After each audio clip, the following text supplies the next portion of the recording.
Myerscough College at the moment. I've been there over 10 years. My interest is in mental well-being from a personal point of view, but from a veterinary point of view as well. And as you'll find out as we go through the presentation, we know there's a big issue in the veterinary profession with mental well-being. And we feel that a lot of the same factors affect farriers as affect vets. We think there's probably it's underspoken about, I think, from a male mental health point of view as well.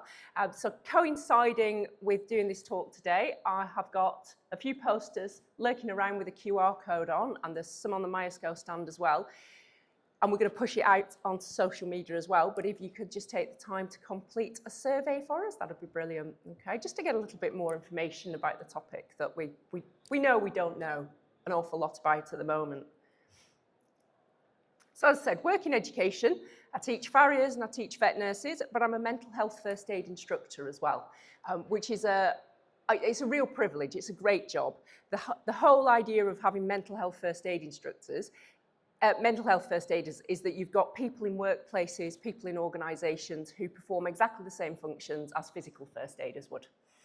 Okay, so we can go to those people, we can point, signpost people in the right direction for any services that they might need, any help that they might need that they're unaware of being able to access services. Okay, so we always start off with getting people to think about what mental health means to them, what the term means. Oh, quite an intimate audience, but any terms that spring to mind? Being able to relax. Yeah, okay, being able to react, yeah.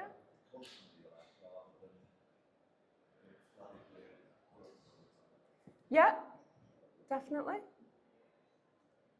Personal. Sorry. Personal to yourself. Yeah, definitely. Yeah, it is. And what came up yesterday and what often comes up in these talks. We're just about to start his lecture, the David Gully Lecture Theatre. Make your way to the David Gully Lecture Theatre. I won't compete. Is thinking a little bit about mental health on the same frame as physical health. Because we talk about physical health really easily. We don't mind talking about physical health. So I've talked to a few fellas that I haven't seen for a little while, ex-students. We talk about illnesses that you've had, injuries that you've had, and you don't think twice about doing that. But we've always got an issue with talking about mental health. And it came, I don't think it should be. I'm really passionate about ending the stigma and enabling us to talk about it as easily as we talk about physical health. But we've still got that stigma there for a variety of different reasons. And I think opening that discussion is really important. So I'm going to start just by going through a little bit of an idea about what we mean when we talk about mental health and what we don't mean.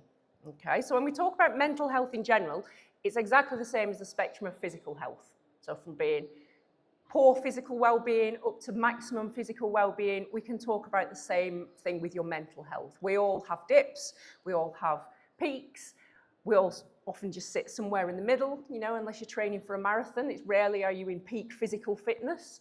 And similarly with mental health, rarely are we actually right up there with peak mental fitness as well. So it's important to be able to recognise our mental health and that spectrum.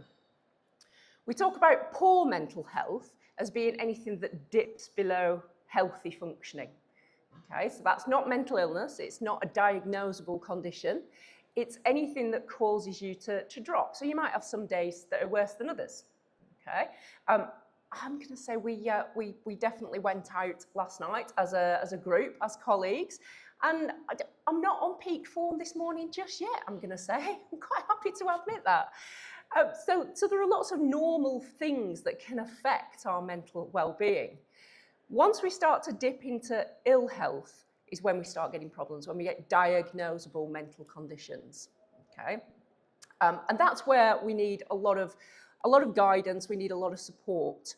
We don't want to get to that point. And as we'll go through, we'll find out that actually it's really, really common. There's research been done to show that everybody's on a continuum. So we use the term languishing to flourishing. And I always really like the words. I think they're quite nice words, aren't they? Languishing to flourishing. So languishing being really poor, minimum mental well-being, whatever that means for you. Flourishing, the best place mentally you can be. And the majority of the general public seems somewhere along the middle.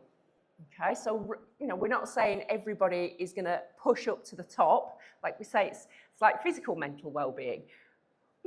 We're doing all right, we're doing okay. Okay, so it's a continuum when we're not thinking about mental health conditions.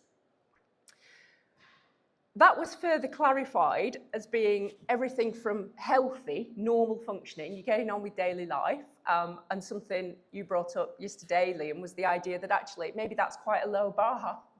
We're just getting on with it, okay? All of us face mild distress, whether that is, so I always say to my students, if you're feeling anxious about your exams, that's a good thing, you should be. Anything that you care about, you're going to have a certain amount of anxiety about. That's perfectly normal and it's reversible. Okay, so mild issues with our mental well-being, we're not feeling as happy as we could be, perfectly normal. By the time we get down into functional impairment that's really starting to affect our ability to keep relationships, to do our work, whatever it happens to be, that's when we start to get into a danger zone. So moderate, poor mental well-being, we start to get significant functional impairment. It might be divorce, breakup, might be you've got ongoing financial pressures, whatever it happens to be, okay? You're struggling with workload, starting to affect our ability to talk, our ability to deal with normal day life. If that pushes further down into the red end, the severe end, severe persistent functional impairment, that's when we start getting onto the lines of mental illness, okay? That's when we get diagnosable conditions. And it's not the scope of my talk this afternoon to talk about what diagnosable mental conditions are, but just as an example, if you've had a persistent low mood for 2 weeks or more, your GP is likely to say that that's depression, okay, rather than just a normal blip in mental well-being. So that scale has been modified to add another axis on it. So the vertical axis is the maximum mental well-being, you're flourishing, down to the minimum mental well-being where you're languishing. And the same researchers added a horizontal scale onto it where we've got diagnosable mental illness. And they reckon that all of us can sit in any one of those quadrants at any point in your life, and you can move around those quadrants as well. The top one being positive mental well-being, you've got no diagnosis of mental illness, and you're using positive coping strategies. And I'll come back onto positive coping strategies later. If we dip down into the low or even down to minimum mental well-being, it's a negative situation, but you've got no diagnosis and struggling to use positive coping mechanisms to get ourselves back up the scale again. If we end up in the situation where we've got a diagnosis alongside that, but still struggling with positive coping strategies, that can be one of the most dangerous places for people to be. Okay, so you've got a definite diagnosis, but you're still struggling with your negative mental well-being, not putting positive coping strategies in place. One of the things we talk about with mental health awareness and mental health first aid is that there's hope. Even if you've got somebody with a diagnosis, there's the potential to move up that scale. You've still got a diagnosis of mental illness, but you've got positive mental well-being and you're able to use positive coping strategies to keep yourself up in that top place, okay? One of the big issues is that we've got stigma surrounding talking about mental well-being. So that often affects people getting access to help and getting a diagnosed mental health condition, which means we're struggling with access to support, struggling with access to medication should it be needed. So stigma is often a big issue for us talking about it. Why do you think there is an issue with stigma and mental health?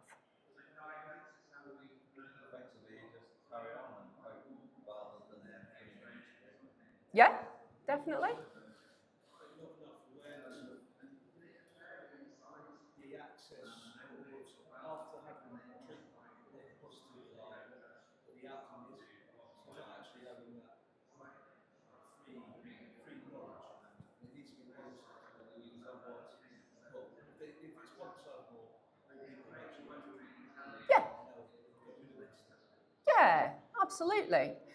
We said yesterday some of the words that came out, it's like it shows a weakness. You're worried what other people think about you. If you're on a professional register, it might affect work might affect how people see you, might affect how regulatory bodies see you. So there's lots of issues why we might feel that stigma affecting us. And as part of me trying to break that stigma and trying to make it okay to talk about mental health, at this point I always say, well, actually I sit in this top corner up here. Most of my adult life I've had an ongoing diagnosis of depression and generalised anxiety, but with a mixture of medication and therapy years ago and using positive coping strategies most of the time. I sit in that top box. Yeah, there are dips, but I sit in that top box. And at the same time, I then tell people I've got high blood pressure as well. It's a lot easier for me to say I've got high blood pressure than it is for me to say, yeah, I'm diagnosed with a mental health condition. It still makes me feel really quite nervous saying that because I don't know what you're going to think of me. And it's just, I don't know, it's just this unequal level we give to mental illness versus physical illness. Because like I say, we don't mind usually about talking about physical illnesses, do we? I don't care who knows that I've got high blood pressure, really. It's just one of those things. I don't think anybody's going to judge me for it. But I still do have that feeling in the back of my head. Will people think differently of me? Will you think that I'm not able to do my job? Will you think I'm not capable of being a good vet or a good educator? And in the veterinary profession, we've got the issue with fitness to practice around that as well. Okay, and we were talking about that a little bit yesterday and how that relates to farriery as well. What kind of things do you think might affect mental well-being? Yeah, definitely. Anything else? Yeah, absolutely. Talking to somebody this morning, we were saying financial pressures are a huge thing. You know, they always say, well, money can't buy happiness, but it does make being miserable a lot easier. We have, you know, if you're financially secure, you can deal with a lot more things. Society pressures. There are a whole host of different risk and protective factors. And those might be individual to you, and they might be societal at large. So types of risk factor might be race, sexuality, so there's higher levels of mental illness in Black and Asian individuals. There's higher levels of mental illness in lesbian, gay, bisexual as well. Protective factors might be your education, upbringing. What was your family life like? You know, what were your parents like? Did you go to university? You know, what have you done? All of those risk and protective factors might be you, but they might be society at large as well. So we've got a whole host of issues that can feed in somebody's vulnerability. And there's this concept of the window on the world, what you see, how do you view the world around you? And it's relatively old theory. You know, it's a theory from the 70s, but it still holds lots of weight in that all of those things that feed in to making you and affecting you individually and societally gives you your individual view on the world. And each one of us has a completely different approach, completely different view. So what affects us and what affects our mental well-being is going to be very specific to us. And that's part of the understanding when we're dealing with others and we're being aware of what others are going through. So effects-wise, any idea what the effects might be? Yeah, so individually, struggling with sleep, yeah? Yeah, motivation goes.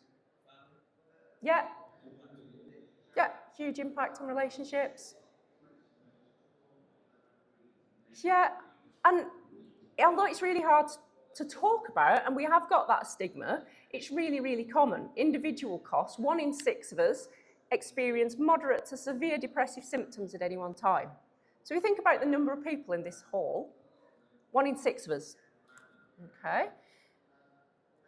1 in 4 people in the UK have a mental health problem at some point in their life. So that's a quarter of people at some point.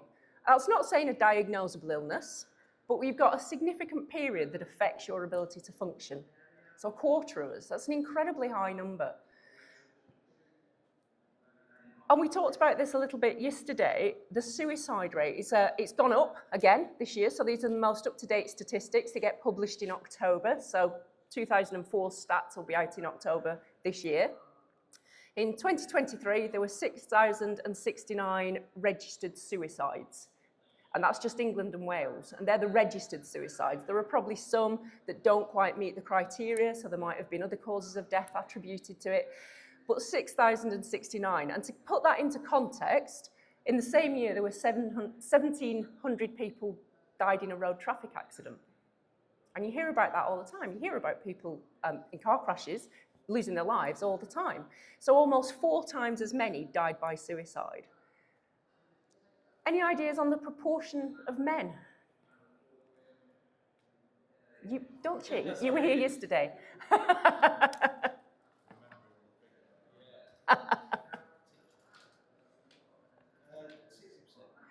75%. So 3/4 of death by suicide are men. And we were talking about some of the reasons for that, weren't we? The fact that men are much less likely to talk about mental health, and we know that through research. The fact that men tend to opt for more violent means of suicide as well, so either firearms or hanging or jumping off a bridge, throwing yourself in front of something. So it's much more likely to be completed. The appropriate terminology is a completed suicide, which I always feel is quite jarring language.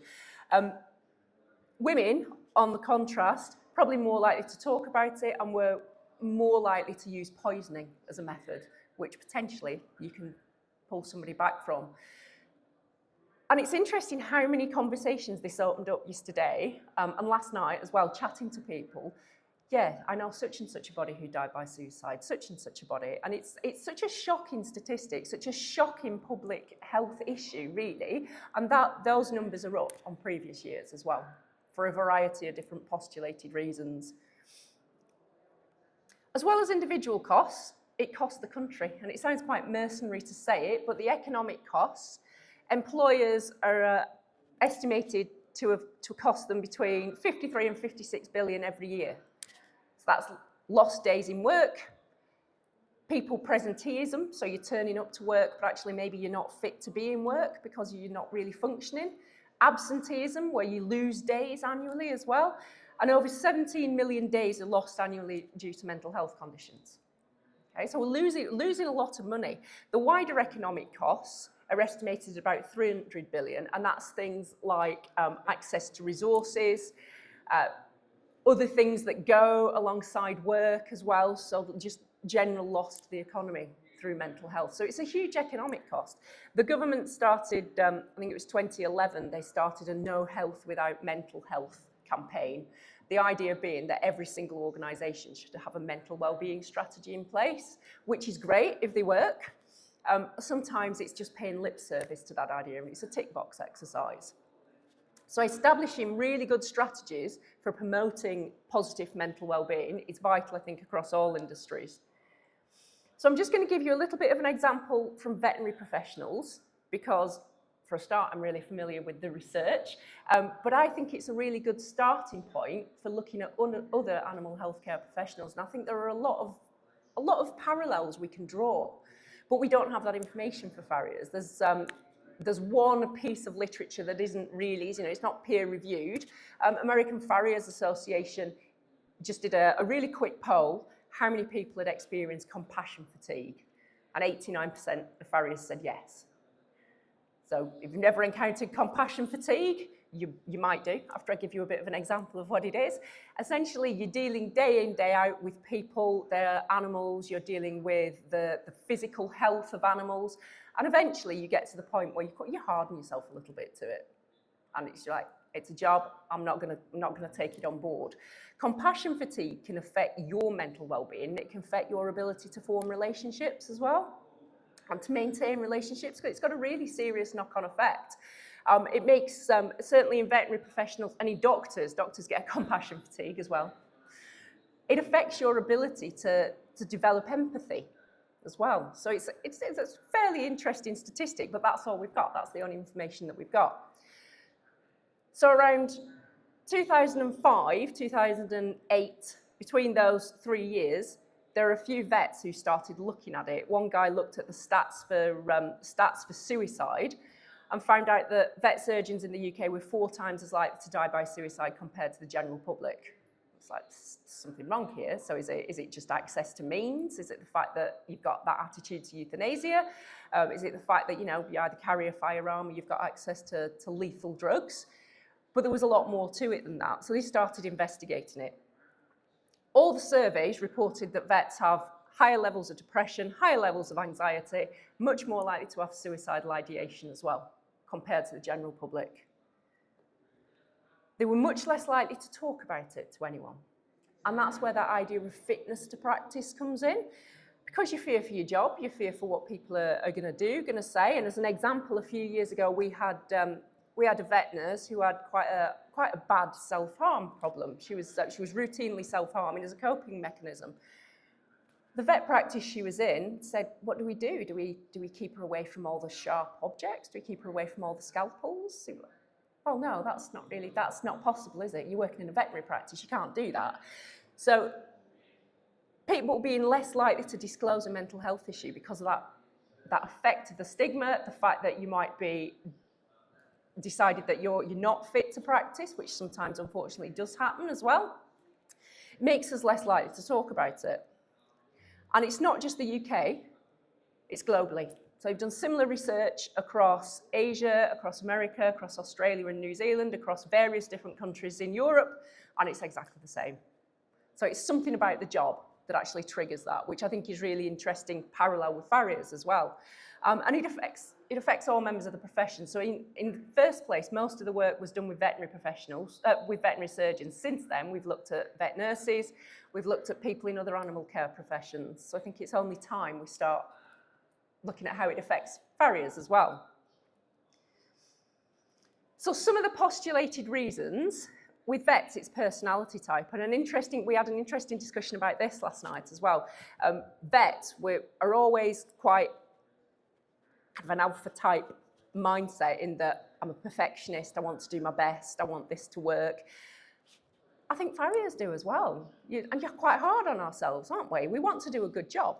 And that's why we do what we do.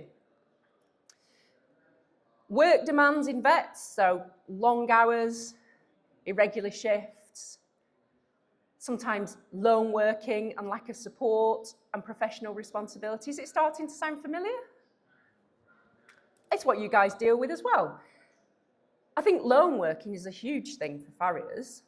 And again, that's kind of been, it's my thoughts from reading the literature and from having a few chats with people at work. But this weekend, more and more people have said that. Said, yeah, it's a lonely job, it's a difficult job, and that responsibility falls on you. And I think professional responsibility is really difficult. You take somebody, you train them.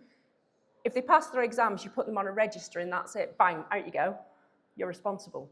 And you've got that potential risk of comeback and disciplinary action with everything that you do. We've also got the fact that crops up on social media as well. Very rarely do people praise you for doing something right, but they're very, very quick to lambast you if you do something wrong. And that's been shown now to have a really big impact on vets.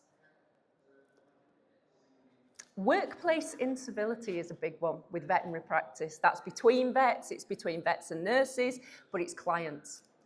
I don't know how you found that your clients have changed in the past few years. Two emphatic nods there. Yeah, and especially since COVID, we've certainly noticed in veterinary practice, people as a species have changed in what they're willing to say to your face. And sometimes behind your back on social media as well. Expectations have changed. More and more, expectations are sometimes completely unrealistic. So that workplace incivility, dealing with people who are rude and disagreeable and just completely unrealistic, I think is a big issue. And then there's obviously the emotional cost as well, of dealing with people, dealing with animals, sometimes feeling like you can't do the best job. There might be financial implications that affect you. Like, I could fix this, but I've got all of these things that are preventing me from doing that. And like I say, from a veterinary point of view, we've also got those attitudes to euthanasia as well, okay, which may not be directly relevant to farriery in the same way, but then we've also got the issue of male mental health within that, okay? So like I say, many similar factors affecting you, I think, as a profession, But male mental health is a public epidemic that the country in general is trying to do more about.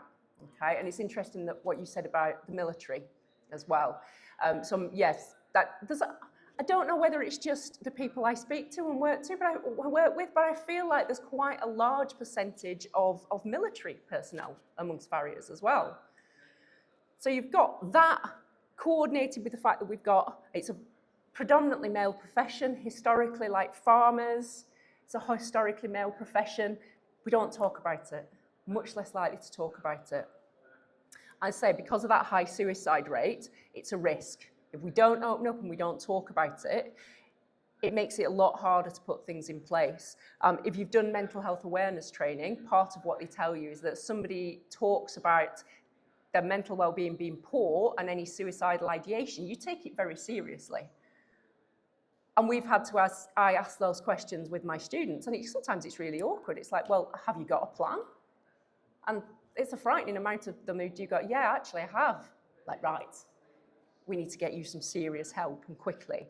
But again, I think having those conversations is maybe much less likely in a predominantly male environment. We've also got the risks of self-employment and all that brings, managing your business, managing your diary, managing your own clients, pushing yourself to meet those targets. Self-employment carries a whole host of other stressors alongside it as well. And those profession-specific risks that I briefly mentioned. So if you are kind enough to do the survey for me and to encourage others to do the survey, that would be brilliant. Within that, I've highlighted some of what I think are profession-specific risks based on the farriers that I work with at MRCVS. But it'd be great to get a bit more of an understanding about that from everybody as well. Okay, so like I say, we're vulnerable. I think as professionals working with animals, certainly working with the public and their expectations, being professionals on a register, there's lots of things that make us vulnerable. And that's definitely not a weakness. So one of the last little bits of science to introduce you to is the idea of the stress container model. Okay, and again, this has triggered some interesting conversations that I didn't expect to have this weekend.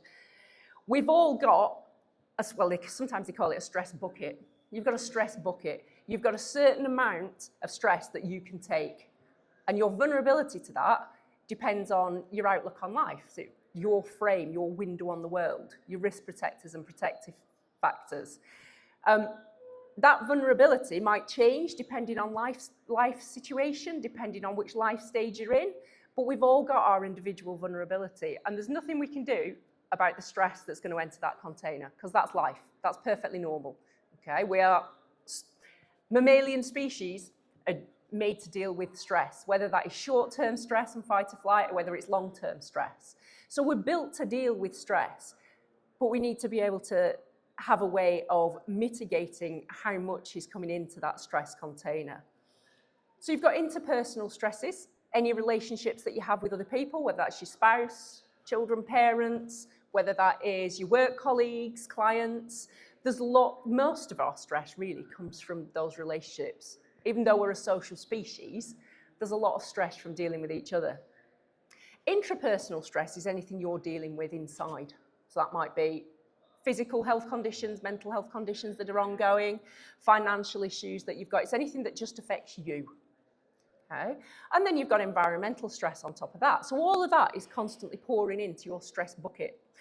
So if you think of a situation where maybe you've had an argument with your spouse on the way out of the door.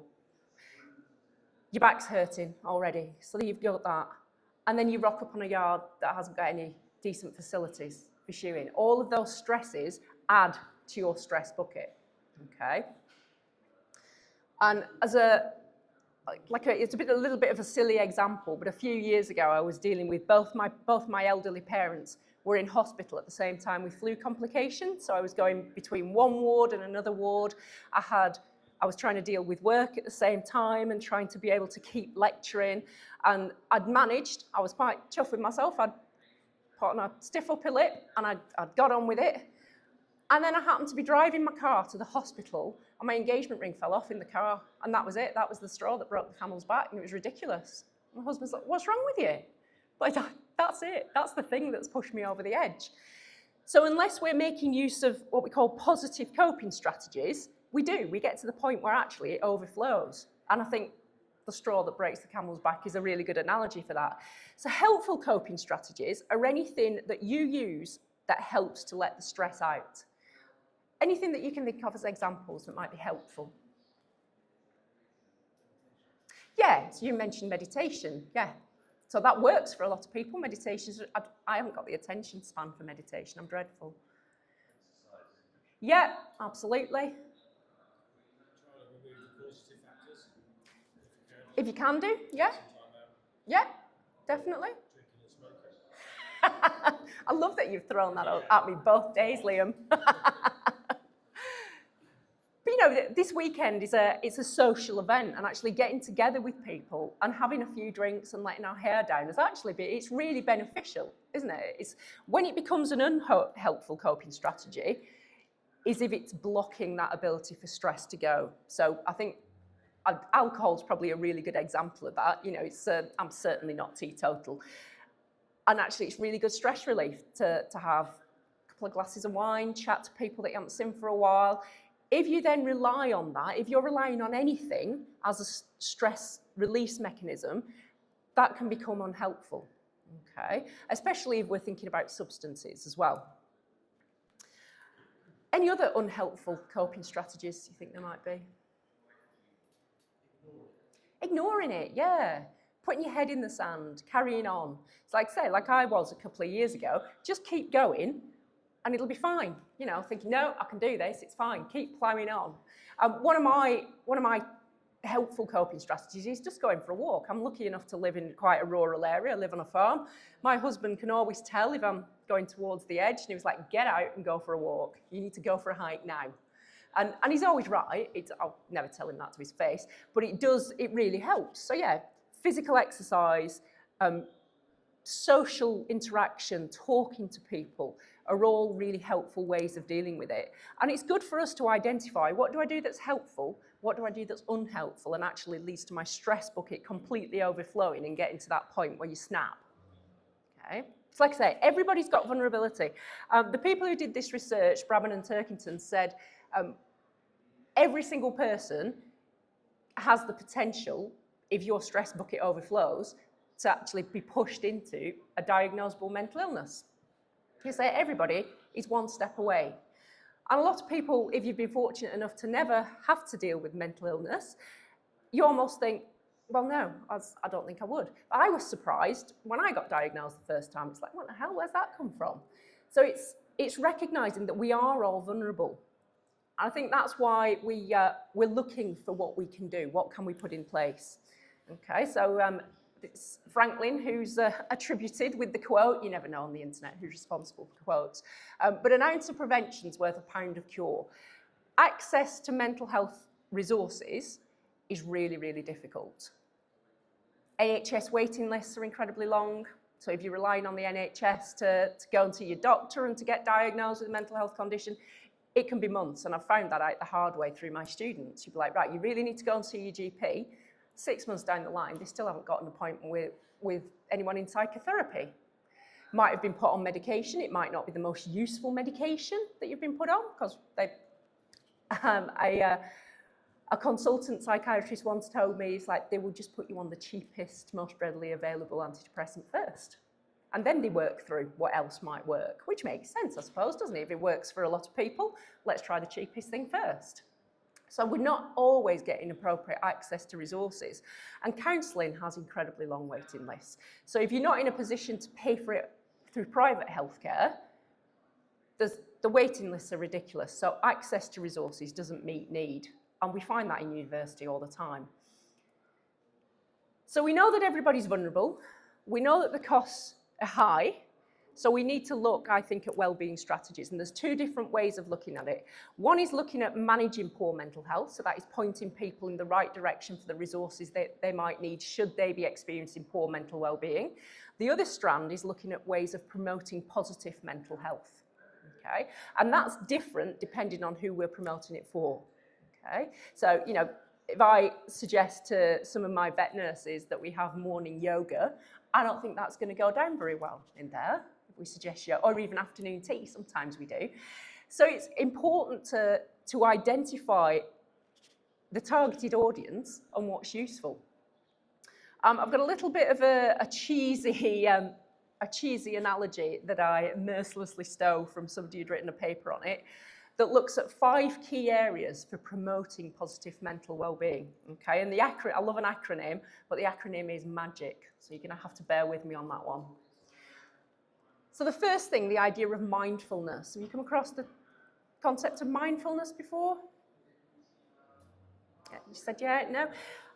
Mindfulness is always, I always think it's one of those wishy-washy terms that people are like, what is that? Is that me standing in the garden doing yoga? Is it chanting? What is it? Mindfulness is about being present in the moment. And it's linked with CBT, which is cognitive behavioural therapy. We are very, very good at, apparently we have 70,000 thoughts a day flowing through your head. You're not going to think all of those thoughts. Some of them come in, out they go. Okay. Some of those thoughts we fixate on and we think. And somebody, I'd listened to a podcast a little while ago, and the guy said, every thought that comes into your head, you don't have to think it. So mindfulness and CBT is about recognizing, okay, that's a thought that's coming in, but actually I'm going to do that with it. I don't need to think, I don't need to dwell on it. I don't need to dwell on a client's sacked me and gone for somebody else. That must mean I'm not very good at my job. Oh God, business is going down the pan, and we start ruminating on things. So it's about accepting where you are and managing that stress. And there's lots of different ways of looking at it. Resilience training is something that the veterinary profession is trying to build into new vets. The attrition rate for vets is really high. Apparently, I can't remember the exact percentage, but essentially most vets, they'll train and then within 5 years leave the profession, which is a hell of a waste of money and training. But it's also leads to a staff shortage. So the newer universities are trying to build resilience in. They're trying to make you a bit bulletproof, really. So actually you can deal with these stresses. You know what they're going to be and you can deal with them. So that's one potential we could go down. We could look at those mindfulness and positive psychology techniques. Activity, so you mentioned exercise, absolutely. It's an active job. You go out and you're active anyway as professionals. But within that, it's maintaining your physical health. So watching your diet. Diet can be really closely linked with mental well-being as well. Watching alcohol intake. We know that alcohol is a depressant in excessive amounts, and relying on it is obviously building unnecessary habits that are going to be harmful. And sleep. And it's really hard to say managing your sleep's important because, as you said, if you're dealing with poor mental well-being, sleep quite often doesn't come that easy, does it? I know my old dad at the moment, bless him, he's 79. We lost my mum, sadly, in January. So he's currently dealing with lack of sleep because she had dementia, so he hasn't slept properly for, well, years probably, but at least months. So the sleep's taking its toll on his mental well-being as well as everything else that he's going through because he just can't sleep. So it's easy enough for me to say that, make sure you get enough sleep and watch your diet, but actually providing ways of people to do that, giving people advice, pointing them to resources that they need in order to be able to develop those habits. The G is for giving. So that's not emptying your pockets and putting it in charity buckets. It's giving of yourself. So these are all based in research, what people have found lead to positive mental well-being. So helping others, teaching, as I said yesterday, one of the reasons I teach is because it fires me up to teach and to help others. And it does really help. If I've had a good day teaching with students, that helps my mindset. So whether you're an ATF, whether you're helping your friends out, whatever it happens to be, supporting other people and helping in some way is supposed to promote positive mental well-being because it almost takes you out of yourself and moves the focus. The I is interest. So that's doing something different. I think we can get stale. You do the same old thing, you can get really stale. Whether that's learning through courses, whether you've got a new skill, whether there's something that you're interested in, even reading, it's developing a different interest. And the last one, which I think is the most important, is connection. Okay, so strong social networks are a protective factor. Being able to talk to people, being able to develop strong relationships, whoever they're with, in order to be able to debrief almost and talk about what you're going through is vital. And a lot of the I suppose male-specific mental health resources are based on connection, where you're not sat in a room, tell me how you feel. It's less about that, and it's more about building a connection through common goals. We've got one near us, Andy's Man Club, and it's everybody meets on a Monday night and does different stuff. So I think they've started cycling together. I don't think that's for everybody. Going out on walks, they'll go to the pub, play darts. It's building that connection. So those 5 areas, I initially got asked to try and develop some strategies if I could. So those 5 areas are where my mind goes to in trying to develop resources, but it's no good unless we know exactly what would be helpful for the profession. So my little plug for a survey that went live yesterday, like I say, that if you would be so kind to fill it in at some point, is to look, what is the mental health rate in farriers?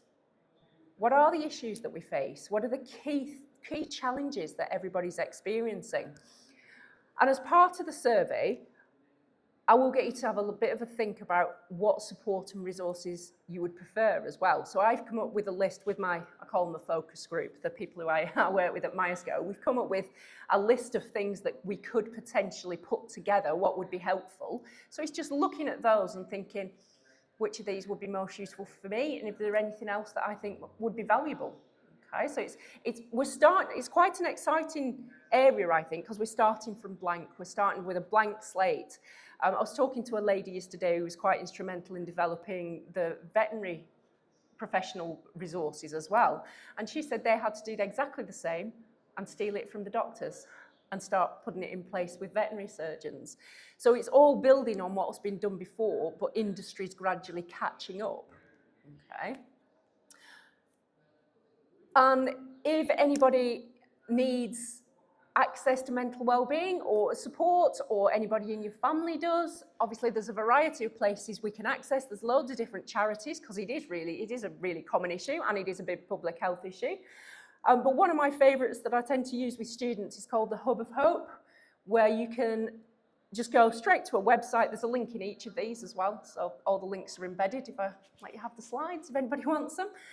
The Hub of Hope is a website that gathers everything across the country, so all the different resources there might be, whether they are free or whether they are government specific, whether they're private sector, doesn't matter what it is, they gather them and they're constantly added to, so you can put your postcode in, the help that you're looking for, and it'll give you a long list of sources, and you can pick, well, when are they open?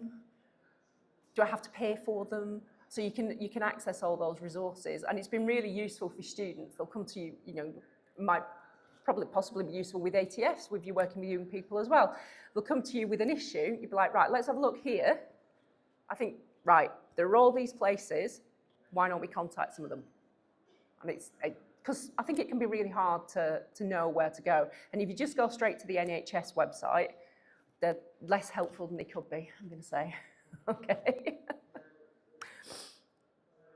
So thank you very much for indulging me, talking about what I'm really passionate about. And has anybody got any comments or questions?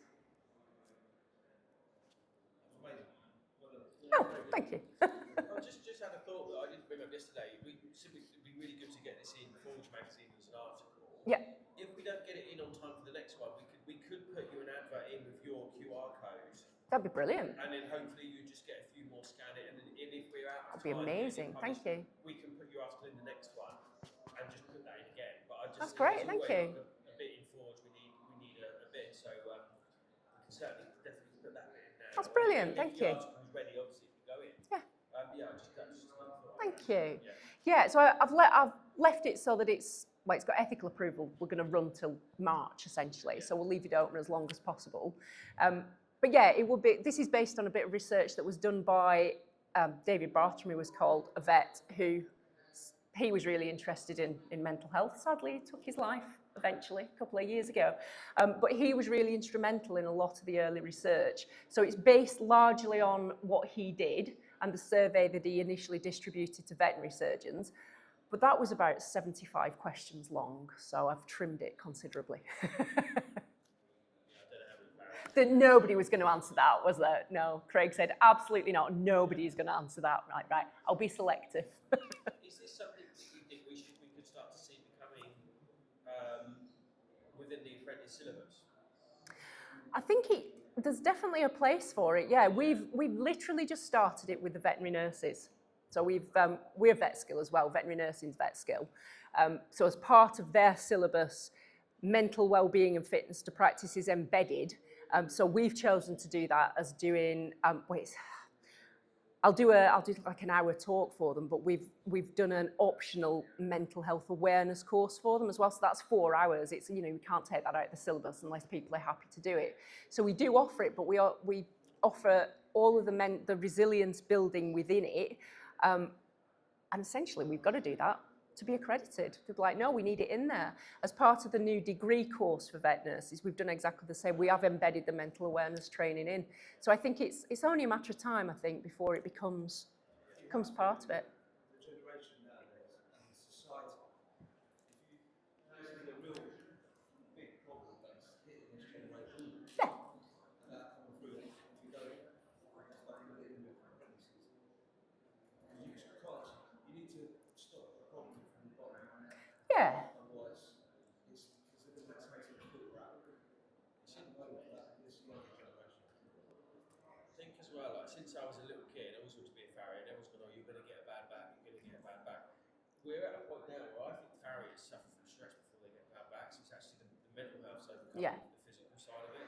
Yeah. But you speak to farriers, they are so stressed. Research that if you've got a mental health problem, your physical injury or any physical injury is actually worse.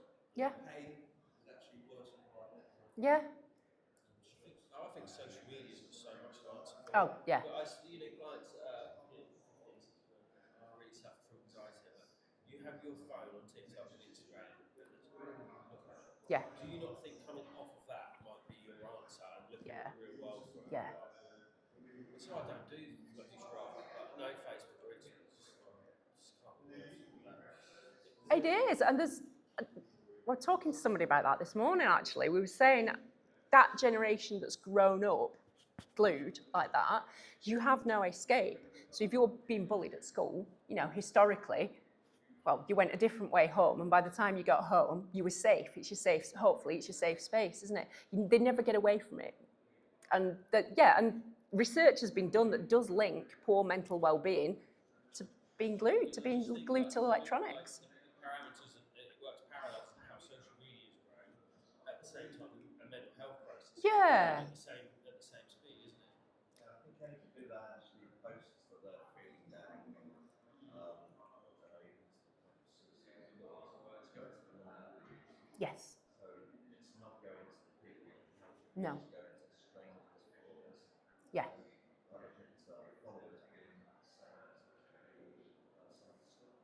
you don't know how many. No. Yeah, they just say anything on the site. Yeah. What is it? There must be like what the average person spends a day on their phone. If you took that away, you could go for a run, Yeah. do some yoga, read a book. Within that, Yeah. say it's 3 hours. That's a lot of your own time Yeah. to get back, isn't it? Go to the Definitely. gym. Yeah. I had no idea how I used to procrastinate before I had a phone. I did, but I don't know how I did it. But we were saying yesterday as well, it's almost a double-edged sword because we get students and there are some really, really significant mental health issues that are horribly devastating and we need to support them. In the same vein, because we talk about it a lot, I'll have them quite often at exam time saying, I've got anxiety.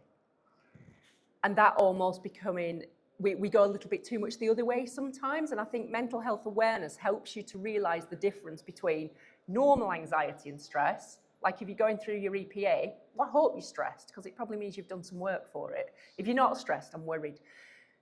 Normal anxiety that's short term and normal and gets you to function, gets your hormones actually working and doing their job versus a mental health condition. I think that's one of the really important things mental awareness training does. Mental health awareness training does. It gives people that information to go, all right, this is normal, but this is abnormal and this is where I need to go for help. I think we need to educate clients. Yeah.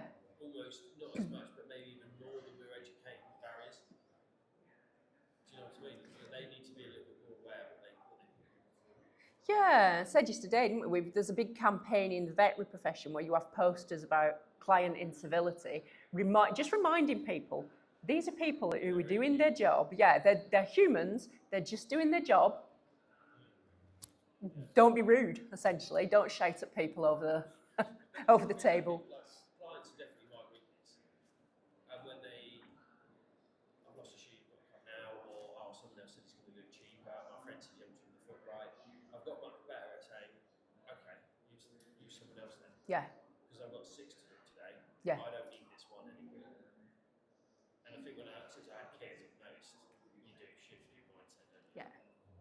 More important things in life, isn't it? Yeah. Yeah. And there's maybe that stress when you're just starting out that you don't do that. Yeah. Take everything on board. Yeah. Yeah. That's right. That little nugget of information there, that's taking you how long to learn? 12 years. And now if you put that into a small little video on social media, because the younger generation watching it, just a small little 5, 10 minute, or whatever, 5 minute or 3 minute video, where you're talking about, I've learned this all the time. Yeah, it's With this positive reinforcement. Yeah. Because then you're hitting it right at the source. Yeah. And otherwise they're going to have to wait 12 years to find out. Yes, That's it from I the speak start. to so many farriers that just don't enjoy the job anymore. Because it's so stressful. What a shame that is. You do all that apprenticeship. It is a good business to be in. Like, just like that.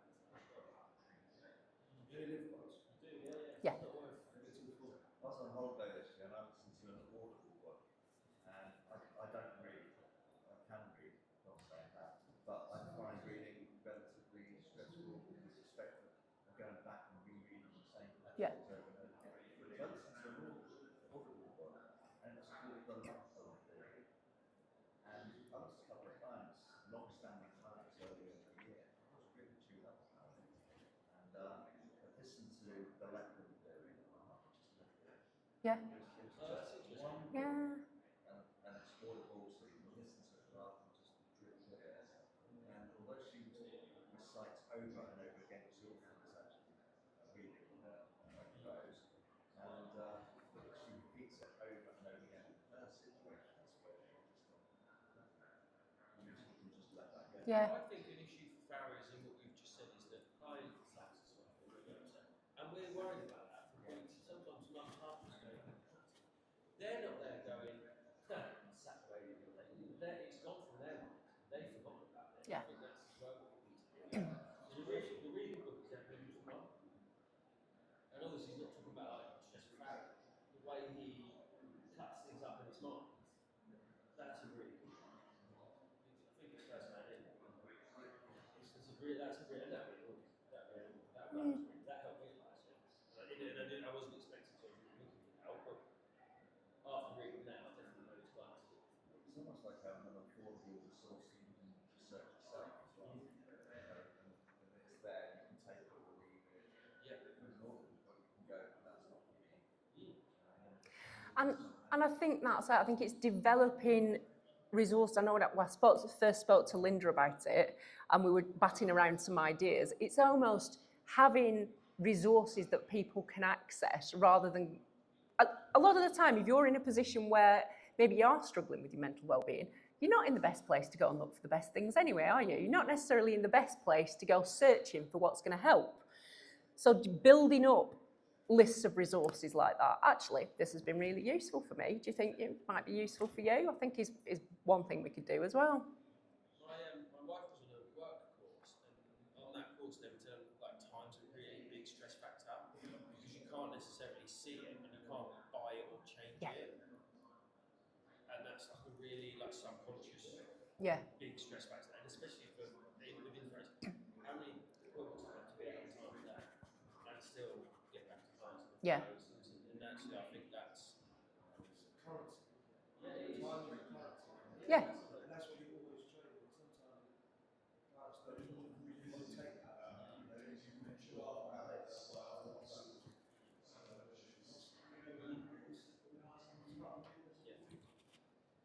That was great. Thank you very much. No problem at all. My pleasure. Can I make one request that you able to go back into the magic slide? Yeah, absolutely. Yeah, of course. Yeah, of course you can. I think, did you say you want me to forward slides if anybody wants them or who wants to contact me? I'm quite happy for that. Is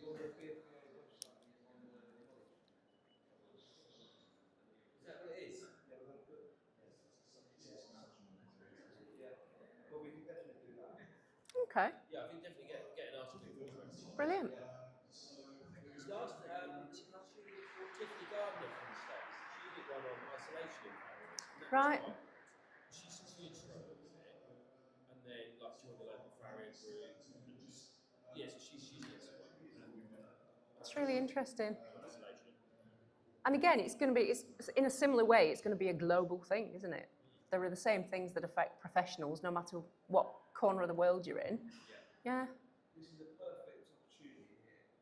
There might be families that are on their own, isolated from other families, and then when they actually come in, if they don't know them, they're going to be lonely here as well. Yeah. So a good way to exactly that, and they don't want to engage. Well, it's a good way of maybe something to bring people together. Not force you, obviously, but to encourage it. Because it's all a good opportunity to get that. Yeah.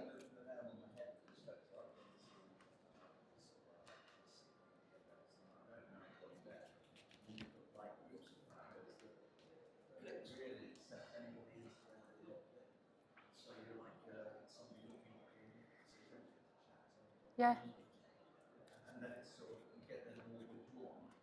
You don't know how to Yeah. We had an evening with the Bedfordshire branch, and we went Astro the last week, and that was really cool because it was nothing about family. And no one's talking about what they've shown, what they've done, and it was just a really nice evening. Everything exciting. How many farriers went to that? Actually, 10 12 something like that. And how many farriers were in that area? And then those, there must be a small percentage of those that are affluent. I don't feel what can go to. I don't know. Is that sort of getting that out? Because they're not, to be a family, you've kind of got to have a bit of that to do the job. Well, every couple of years, one of our parents in the area just sends an invite out to everybody in 30-mile radius. Says we're having a meal at the Indian fancy. Right. That's great. You're just going to have an invite from somebody more than social. And yeah, go to a couple of places. We're not going to get. Yeah.